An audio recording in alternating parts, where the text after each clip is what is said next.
Having trouble communicating with somebody?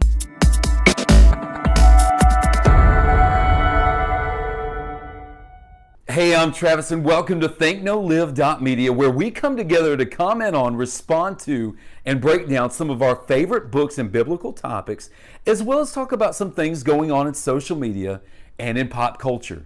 So if you're into that sort of thing, make sure that you smash or push or tap or click that subscribe button as well as the bell to alert you every time that we post up new content. So a while back, there was a question from a post. It went absolutely bonkers and it broke the internet, right? And it was the question, which do you hear, Yanny or Laurel? And I'll tell you which one I heard at the end of the video. But I remember that night, and I just remember it so clearly. I was sitting up in bed, and it was late one night, and my wife and I were watching videos and scrolling, swiping, as we do. We see this, and then the debate began between us. So, the morning after filing the divorce papers, just kidding, I began to consider which important insights these examples could offer us in the areas of perception, communication, and truth. So what can we learn from these two divisive examples that nearly broke the internet? Communication and perception can be ridiculously tricky.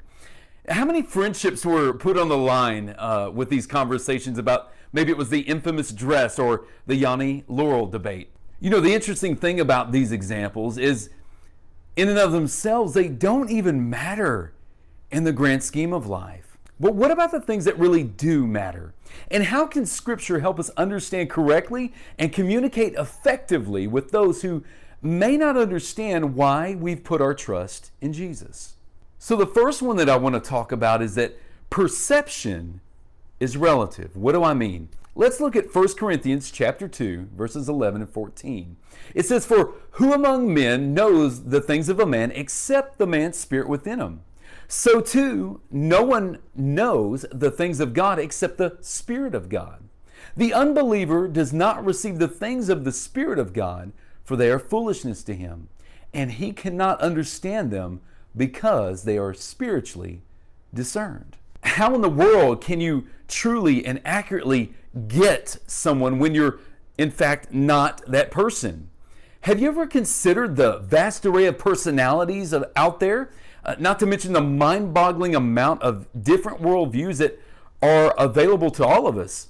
We use these as our individual foundations for knowledge and how we process and perceive the world around us. Add those things together and you end up with a cocktail that's destined to explode at any moment. I remember a song a few years back with the lyrics that had the line, "You say, I only hear what I want to." My goodness, how true that line is. You may be saying Yanny well enough, but all the other person can hear sometimes is Laurel. So number two, the second thing I want to talk about is that communication must be relatable. In Colossians 4, and we'll start in verse 5, it says, "Walk in wisdom toward outsiders, making the best use of the time.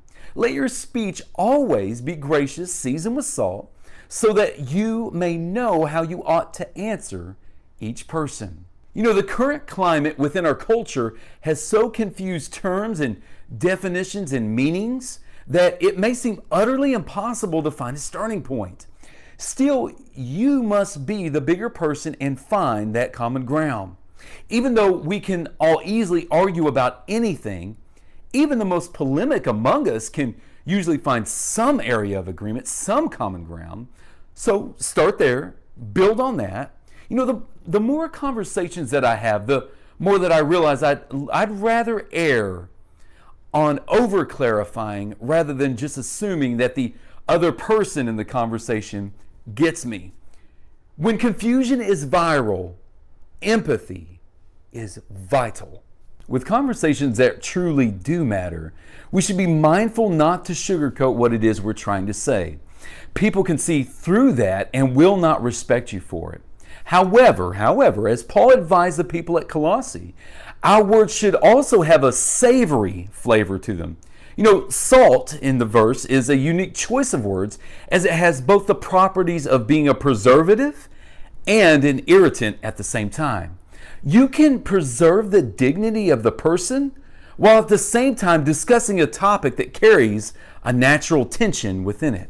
So the third thing that I want to talk about is that truth is still objectively real. Look at John chapter 8, verses 31. It says, "If you abide in my word, you are truly my disciples, and you will know the truth, and the truth will set you free."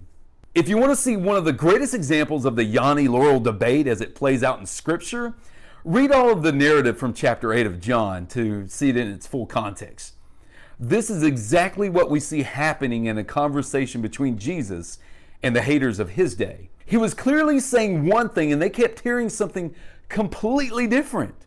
Despite even all the miracles, they couldn't stop and consider that they might be in the wrong. You know, this is the sad truth sometimes, that you try to show empathy, you listen to their side, you offer a counter perspective more fitting to reality. Then you see their face get beet red, their eyebrows tilt down towards the middle, or maybe their eyes roll back in their heads, and you know that at this moment that you've lost any hope for a meaningful exchange of ideas, like it's over. So much in the same way, the opposition to Jesus were outmatched. They were just flat outmatched this day and in this conversation. You know, they had truth personified standing right in front of them, and they still pushed back unyieldingly. So the last thing I want to get to is confession time. All right, so let me come clean. On the count of the infamous dress, I clearly saw white and gold.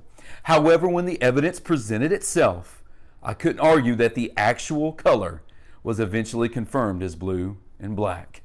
And yes, even though I am a hardened Team Yanny, I couldn't argue when the news confirmed it.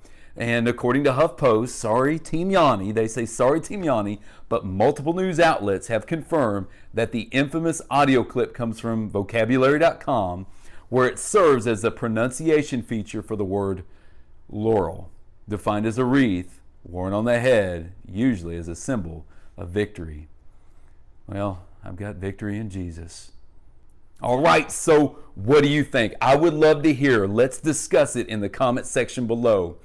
Also, feel free to let us know about any other topics that you'd like us to cover in the future. And always remember that you matter. And the way that you look at this world around you, it matters to us. That's why all of our content is meant to lead, guide, and mentor you to always think clearly, know truly, and live fully. We'll see you next time.